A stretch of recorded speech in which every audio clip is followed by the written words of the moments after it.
on est les Sauve-Nature. On voyage dans le monde entier pour filmer la nature et sauver les animaux en danger. C'est ça, être un Sauve-Nature. Partout à travers le monde, nos amis nous suivent sur notre blog. Et chaque fois qu'on a besoin d'aide, on peut compter sur eux.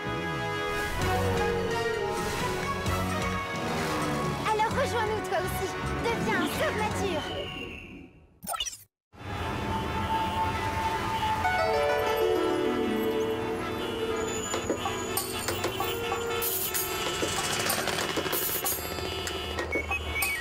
Quelle pollution! Cette fumée est tellement épaisse qu'on dirait du brouillard. On n'arrive même pas à voir le haut des gratte-ciel. Mes yeux et ma gorge me brûlent. C'est à cause de toutes ces voitures. Elles empoisonnent l'air de toute la planète. Ce mélange de fumée et de brouillard s'appelle le smog. Et en cette saison, il est encore plus épais que d'habitude à cause des feux de forêt qui sévissent à plus d'une centaine de kilomètres d'ici. Une centaine de kilomètres? Ces feux doivent être gigantesques si leur fumée arrive jusqu'ici. Ils le sont, en effet. Vous vous en rendrez compte vous-même si toutefois nous arrivons à l'aérodrome.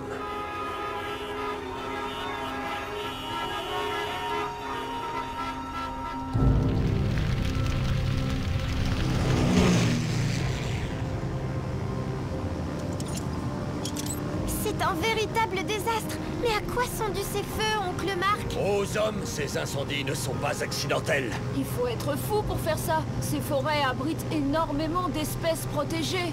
Des rhinocéros, des tapirs, des orang-outans. Sans parler des milliers d'insectes et de plantes. Regardez-moi ça, quelle tristesse! Vous savez, cette déforestation profite à énormément de gens. Vous comprendrez mieux ce que je veux dire après notre petite balade. Mais sachez qu'à cause des hommes dans la forêt vierge, chaque seconde, l'équivalent d'un terrain de football s'envole en fumée. Vous avez vu là? Enfin une forêt avec des arbres en pleine forme. Ces arbres sont tellement bien alignés qu'on dirait une forêt artificielle. Tu n'as pas tout à fait tort, Thomas. C'est une plantation. C'est pour ça qu'en Malaisie, les forêts brûlent si facilement. Les arbres de la forêt vierge sont remplacés par des palmiers qui produisent des milliers de tonnes d'huile de palme. Il y en a à perte de vue, c'est impressionnant. Je savais pas que l'on consommait autant d'huile. Tu sais, cette huile n'est pas faite pour nourrir les gens. Elle est vendue à d'autres pays et transformée en biocarburant. Ainsi transformée, elle sert à faire avancer les voitures qui, elles, vont polluer les villes. Il ferait mieux d'utiliser ces terres pour faire pousser des céréales. Avec tous les gens qui n'ont rien à manger. C'est vrai, mais tu penses avec ton estomac. Il faut bien que les voitures avancent. Je suis pas d'accord, Julien a raison. Il y en a assez du règne des voitures. Elles ne font que provoquer des accidents et polluer l'atmosphère. Tu ne trouves pas que tu exagères? Ne vous disputez pas, les enfants. Maintenant, rentrons à la maison. J'ai une petite surprise pour vous.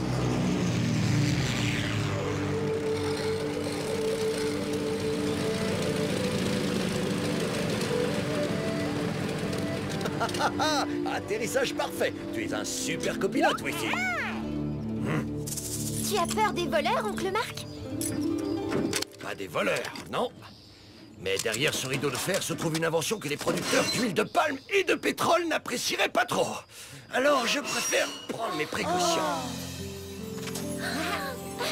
Je vous présente mon Aéolette. Elle a toutes les chances d'être la voiture du futur. Tiens, tu nous emmènes faire un petit tour, Julien? Moi? Mais je ne sais pas conduire. Oh, tu verras, c'est très facile. Et tu n'as pas besoin de permis. L'aérodrome m'appartient. Oh. C'est génial! Même Wifi peut la conduire. Elle ne roule pas très vite, mais elle n'émet aucune pollution. Devinez à quelle énergie elle fonctionne? En tout cas, elle ne fait aucun bruit. À l'électricité, peut-être? Les voitures électriques, c'est pas mal, mais il faut des batteries. Et les batteries pèsent lourd, coûtent cher et contiennent des polluants. L'énergie que j'utilise est très légère et ne coûte rien. C'est magique ou quoi? Je donne ma langue au chat. Mon Aéolette roule à l'air comprimé.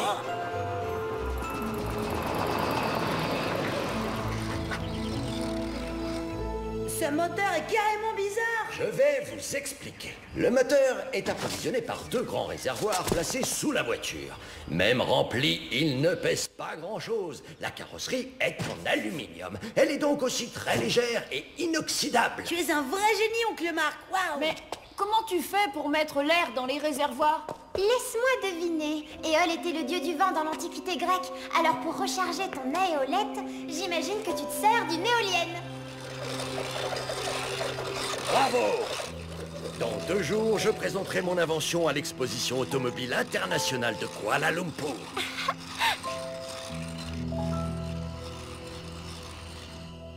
Oncle Marc est incroyable.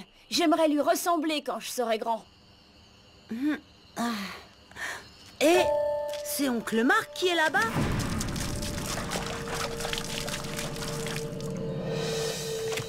C'est bizarre. Je croyais qu'il était en train de préparer ses dossiers pour l'exposition. Oh! Le hangar est en train de brûler!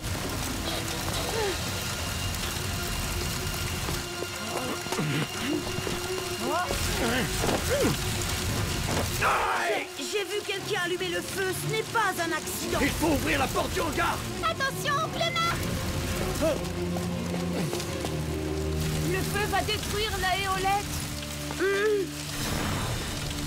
Non, pas encore.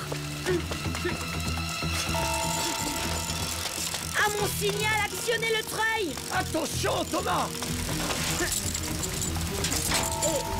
Ah! Allez-y! J'y vais! Oncle Marc!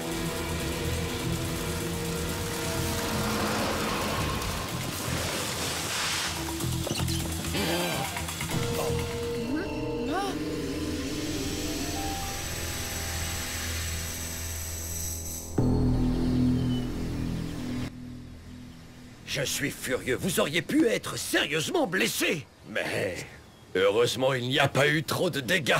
Et nous avons réussi à sauver l'aéolette. Elle aurait besoin d'un bon coup de peinture. Ça, je m'en occupe.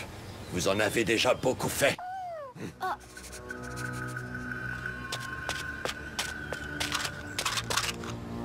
Tu as trouvé quelque chose? Intéressant.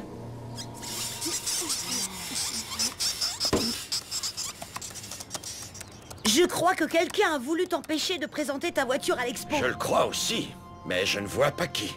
Peut-être les constructeurs automobiles ou les planteurs d'huile de palme. La boîte d'allumettes que Wi-Fi a trouvée pourrait nous aider à découvrir le coupable. Je vais en envoyer une photo sur notre blog. On ne sait jamais, les amis des Sauves Nature ont des ressources insoupçonnées.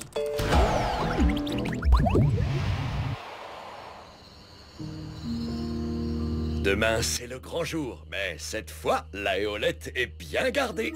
Bonne nuit, les enfants. Bonne nuit, oncle Marc.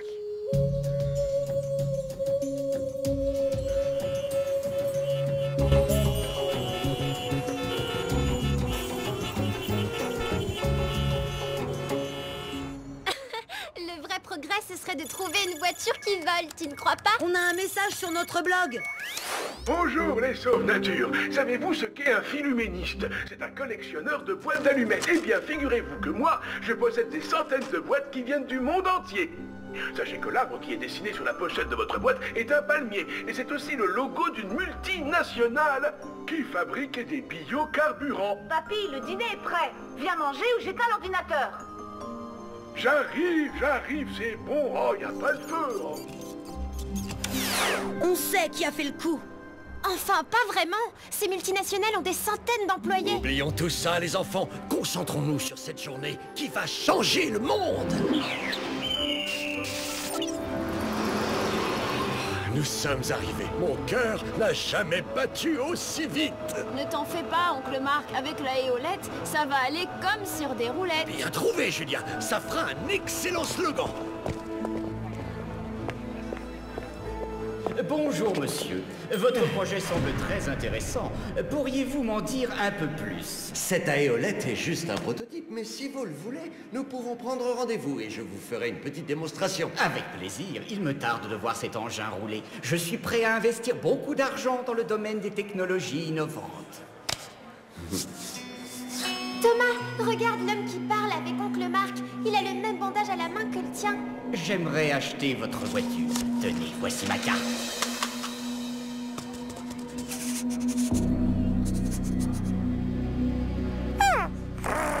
Qu'est-ce qui lui prend? Il a la rage ou quoi? Non, il est adorable, c'est le furet de mes neveux. Regarde un peu ça. C'était dans la poche de cet individu. Dites à ce monstre de me laisser! Cet homme t'a menti, oncle Marc. C'est vous qui avez brûlé mon hangar? Oui, c'est moi, j'avoue, c'est moi. S'il vous plaît, dites à cette bête de me lâcher, je dirai tout à la police. Mais dites-lui de partir, s'il vous plaît. Quelle horreur, c'est une infection. Bravo, Wi-Fi, bien joué.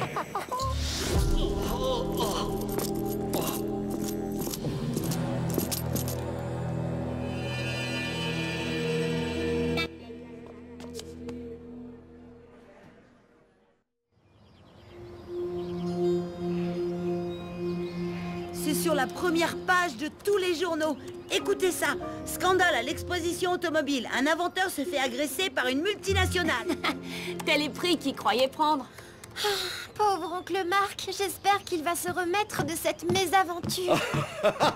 Devinez quoi? Un constructeur automobile vient de m'appeler. Et cette fois, c'est du sérieux. Oh, pour la éolette, bip bip bip.